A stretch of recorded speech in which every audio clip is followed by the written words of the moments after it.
So what's up mga kapi? So it's me again, Sir RG Mendoza, and welcome sa ating part 2 ng ating online kwentuhan. So our topic for today is all about leadership.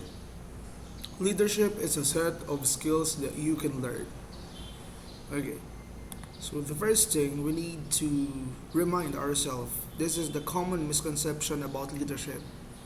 So the most common misconception about leadership is that it's something you're born with, that the greatest leaders the world has seen were born with some innate magical quality that allows them to lead better than the others. But that's simply not true.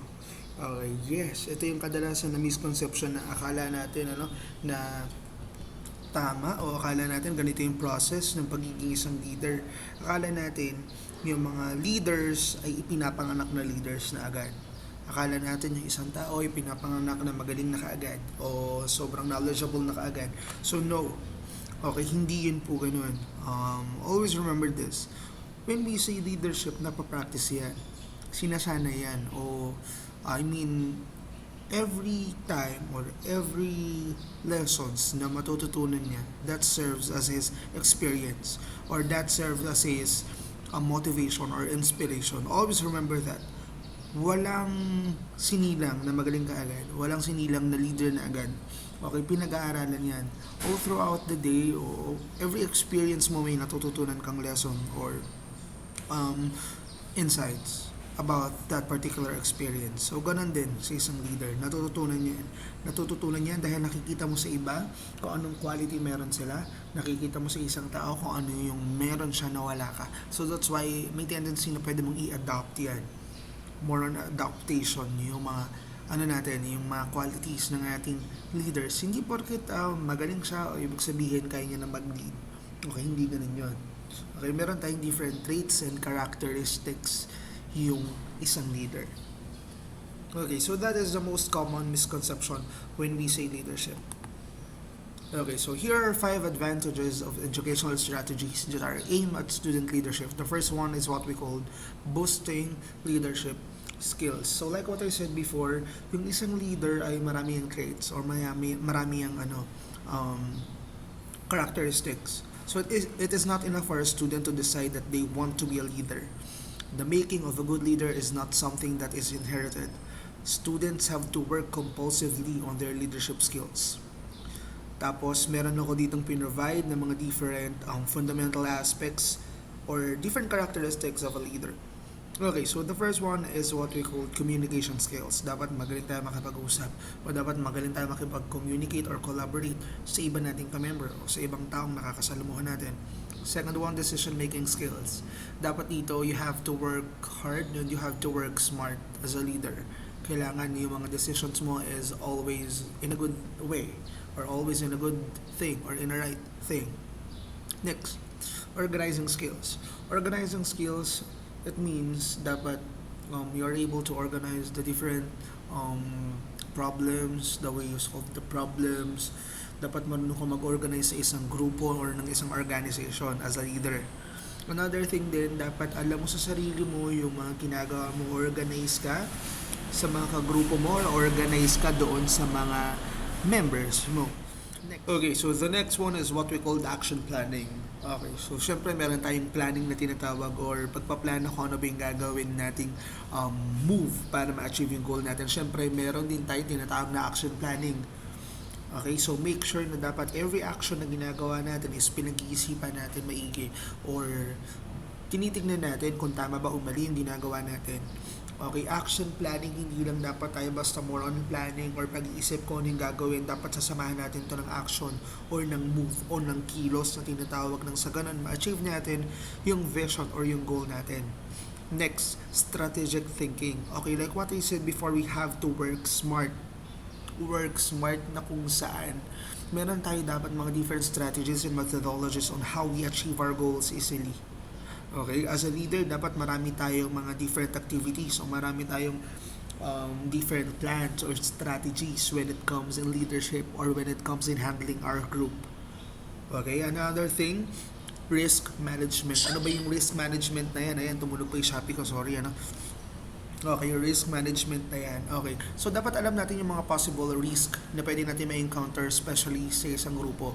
Then, syempre, pag risk management, meron niyang solution din kung paano ba natin masusolusyonan yung risk na yon o yung isang unwanted events na yon nakukuha. So, this is the fundamental aspects when it comes in leadership. So, balikan lang natin yung ibig sabihin ng bossing leadership. Okay, so like what I said before, it is not enough for a student to decide that they want to be a leader. So hindi pwedeng sabihin mo ay leader ako, ibig sabihin leader ka na. No, dapat meron kang quality or meron kang traits or meron kang characteristic ng pagiging isang leader. So the making of a good leader is not something that is inherited. Hindi ito yung pinanganak ka. Like what I said before, meron ka ng quality ng isang leader. You have to work for it. Okay, dapat meron kang gawin para maging isang leader ka. So that is boosting leadership. Next, team building. So one of the main goals of the student leadership is the team building. Of course, there are classes, groups, and friends. They all boost a student's ability to work as a part of a team. So syempre sa isang grupo, hindi lang naman nag-iisa yan. Marami tayo sa isang grupo. So as a group, dapat meron tayong team building o meron tayong unity.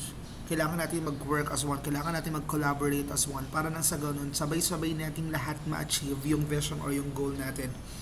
However, student leadership gives people much more than that. Being part of a team is very important. You have a role to fulfill. So syempre, all throughout our reign or our groupings, akala natin si leader na lang ng si leader. Diba lagi ko naman pinapaalala sa inyo yan, each member has a different roles. Hindi mabubuo yung isang grupo kung hindi naman nagfa-function ng isang member. Okay, so that's why you have to work as one. Because most of the time, you've been told what to do and you know your responsibility to do it right. So it is great to be creative and full of initiative. Okay, so hindi na kailangan na ituro pa ni leader kung ano yung gagawin mo. Kasi binigyan ka nila ng task. What you're going to do is you have to take your task responsibly. Okay? Make sure na ikaw mismo, once na binigyan ka ng task, meron ka ng initiative to do that. Meron ka ng initiative para gawin yung best mo. However, the only one you're really in charge is your own self. Yes, because ikaw lang sa sarili mo yung makakatapos ng kung anong binigay sa yung leader. Okay, you have to be creative. You have to think beyond the box or outside the box. Nang sa ganun, magkaroon tayo ng output or magkaroon tayo ng vision o yung goal na maganda. Leadership requires more beside the leadership skills we have listed above. A good leader is to be able to see the strengths and weaknesses of each team member. Yes, always remember that. As a leader, dapat alam mo kung ano yung strength and weaknesses ng mga students mo or ng mga members mo or ng mga kagrupo mo. Why? Bakit kailangan alam mo? Nang sa ganun, alam mo kung paano mag-designate ng mga different tasks. Ay, ito hindi ito kaya ni ganito. Kaya gagawin kong medyo madali na lang ito para sa kanya. Ay, ito kaya niya itong gawin. Kaya try ko naman na ipagawa sa kanya yung mga hindi niya masyadong nagagawa before para nang sa ganun magawa na niya nakakuha. Dapat as a leader alam natin kung paano i-identify o alam natin kung ano yung strength and weakness ng ating team member. Nang sa ganun, may tendency kasi na yun yung maging dahilan kung bakit hindi natin magagawa yung goal natin, and may tendency din naman yun yung magiging strength o yun yung magiging way para magawa natin yung vision or yung goal natin. So moreover, it is important to make the strengths work for the whole team. So as much as possible, i-disregard natin yung weakness dahil lahat ng bagay na pag-aaralan naman yan, natututunan naman yan. So mas mag-focus tayo dun sa strength ng ating grupo. Next, bringing a unique experience. So it is a fact that leaders among students later become leaders at the workplace more often than those who have no prior leadership experience. This is because it is easier for them to take responsibility for other people and they already know how to make a team work. So parang mas madali na lang sa atin na iasa yung group work pag alam natin na leader na before yung isang leader, right? Okay, so for our Sir RG, hindi yun ganon. Dahil every person has a capability to become a leader. Okay, every member ay may karapatan yan para maging isang leader. Okay, so siguro may mga experience, alam siya sa experience, pero I believe na every student has its own uniqueness. Every member has its own uniqueness, and I know na kaya nila yan na i-lead. Okay, pero this time sa ating number 3, doon tayo sa may experience na leader. Another side of the student leadership experience is that it may be harder than leading others after graduation. Yes, if teens don't always see the authorities in adults, why would they listen to someone their age? Tama. Okay, so may tendency kasi na ganito ang thinking. Yung ibang tao nga hindi nila sinusunod. Ikaw pa kaya naka-age nila susundin. Okay, so as a leader, dapat kaya mo i-handle yon. Bakit kailangan kanilang sundin? Bakit kailangan nilang mag-google ng time sa'yo? Bakit kailangan nilang sundin lahat ng mga task mo? Para sa kanila ba yon? Yes, definitely. Dahil hindi naman para sa iyo yun. Dahil para yun sa grupo nyo. Para sa i-achieve ng inyong vision and mission as a group. So, on one hand, the student leader has more support from faculty members, but it doesn't mean they will automatically have the support of other students. There are leaders na talagang, yung mga leaders na medyo na medyo namamanipulate ng mga natin, ng mga teachers or ng ibang faculty members. There are leaders like that. So what we're going to do is, hindi ibig sabihin na may nakasupport na leader o na teacher sa kanila, yun na yung gagawin natin o yun yung susundin natin. Dahil most of the time, hindi lahat ng leaders na ganon, na medyo dikit sa faculty members ay sinusunod ng mga students. Because alam yung ibang members o yung ibang students, alam nila kung ano yung tama at mali. Okay? So hindi dahil sa experience nila, susundin sila. Okay, there are times lang na kung sino yung mga leaders na may experience, yun yung nagiging yun yung nagiging role model nila. O yun yung nagiging yung nagiging leader ulit sa susunod na grupo dahil nga may experience na siya, alam niya na kung anong gagawin.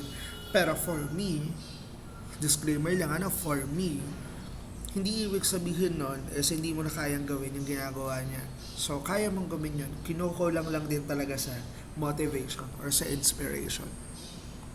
So that is bringing a unique experience. And always remember this, every leader has its own experience. Every leader has its own uniqueness, like what I said before. So kung i-experience niya ganun, wag natin ihahalin tulad sa ibang leader dahil magkaiba silang dalawa. Meron silang kanya-kanyang unique experience. Okay, so if a student leaders can find a way to be respected by both parties, they will be able to approach corporate life with less fear. So it is peculiar that many parents only see the perks of student leadership for the leaders. Anyone in a team can learn about leadership skills, styles, and strategies. The only difference is that the student leaders get the chance to practice it right now, while team members benefit from it later. Number 4 is what we call the inspiring network. So this is one of the most misconceptions about relationship. Is that they should have natural or they should be natural. Yes, friendship and romance should be spontaneous and unforced, but other connections that people like to call useful are different. So team building and student leadership at college or universities show how students to build such connections. Leaders get to know a lot of people, including teachers, faculty, and have the students' clubs and organization. They have to be able to introduce team members to all these people. Moreover, leaders often delegate some connections to team members, which is an advantageous experience too. So ganito, most of the time, ang misconceptions natin about relationships is hindi porket friends natin o boyfriend or girlfriend natin is yun yung papanigan natin. O yun yung kadalasan na binibigyan natin ng attention or yung binibigyan natin ng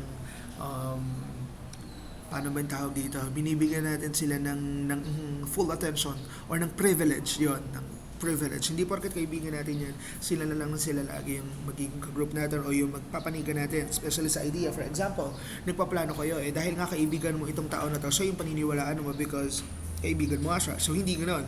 Yun yung one of the most misconceptions natin when it comes in relationship. Okay, when it comes in team or when it comes in leadership. So like what I said before, class, dito sa ating leadership, o sa isang grupo, hindi yan si leader lang nakakilala sa'yo. Siyempre, may involved tayo ng mga teachers, the faculty, siyempre, may mga yan.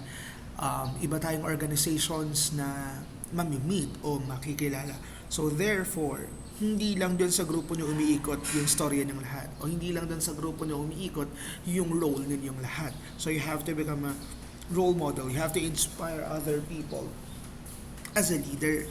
Okay? So another thing, magiging advantage din kasi sa inyo mas nakilala kayo ng ibang organization. And another thing, ito din yung magiging challenge sa inyo. Why? Bakit siya naging challenge? Kasi 'di ba, once kakilala na kayo ng ibang network or ng ibang organization, may tendency na all eyes on you. All eyes on your group. So therefore, kailangan yung galingan. Kailangan yun yung gawin yung motivation or inspiration para galingan yung ginagawa nyo. Okay, inspiring network. You have to inspire also your team and your members to strive more. Dahil lagi nyo iisipin na merong mata na nakatingin sa'yo. Always build connection with other people. Always build connection sa nakakataas dahil may tendency na sila din yung makatulong sa inyo because of their experiences. Next, setting role models. As we have mentioned above, it is hard for the student leaders to get respected by their peers. Yes, sabi ko nga sa inyo, di ba? Parang napakahirap na irespeto tayo ng mga klase natin. Especially dahil ka-age lang natin sila o kakilala natin sila. But if they do, they become much more important role models for other students than adults. Pero may mga ganito namang instances kasi. Hindi porket ka-age natin sila, hindi na tayo susuportahan. May tendency na kung sino pa yung sumusuporta sa atin, yun pa yung ka-age natin o yung ating mga same ng thinking. Okay? Kasi nga parehas tayo ng pag-iisip, so that's why I have to support you. Something like that. Okay, may mga ganun din naman na tao, may mga ganun din naman na members. So generally, teenagers don't tend like adult authority. So a leader of their age often becomes an example to follow. Kasi meron tayong mga students o mga different members na kung saan hindi nila gusto yung pamamalakad ng mas mga nakakatanda sa kanila o ng mga senior sa kanila. So that's why yung mga ka-age lang din nila yung susuportahan nila. So you have to become a role model sa mga student na yon. Hindi porket ka-age kanila, kung ano lang din yung gusto nila, yun yung gagawin mo. Doon pa rin tayo sa tama. Okay, you have to think what is right and what is wrong regarding to that particular topic. So if the school chooses a leader, this is a great alternative to those who gain power by force. So have you noticed that many young employees, as clever and trained as they are, simply can lead other people? Why? Kasi nga, one may say that the reason for this is that nobody wants to be led by a young, inexperienced person. So yun kasi yung kadalasan, once kasi na alam natin mas bata sa atin yung isang tao, parang hindi na natin siya pinagkakatiwalaan, especially experience niya, kasi nga mas bata siya, okay, mas matanda naman tayo. So ang thinking natin, mas marami tayong experience, unlike sa kanya.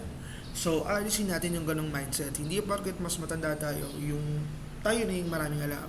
May tendency kasi na every people has its own uniqueness. Every people has its own lesson and thoughts about life. So, hindi natin dapat minamaliit yung kakayahan ng taong yun. Okay? So, age doesn't matter. The lack of experience is a real problem. Nasa experience yun. Hindi natin dapat tinitingnan kung gaano siya katanda o kung gaano siya kabata. Dapat natin tignan yung experience niya, yung quality or yung traits niya. However, with the help of student leadership, this problem can be solved long before young professionals start working. So leadership is the key. As long as meron siyang traits or quality na pagiging isang leader, therefore, considered siya as a leader or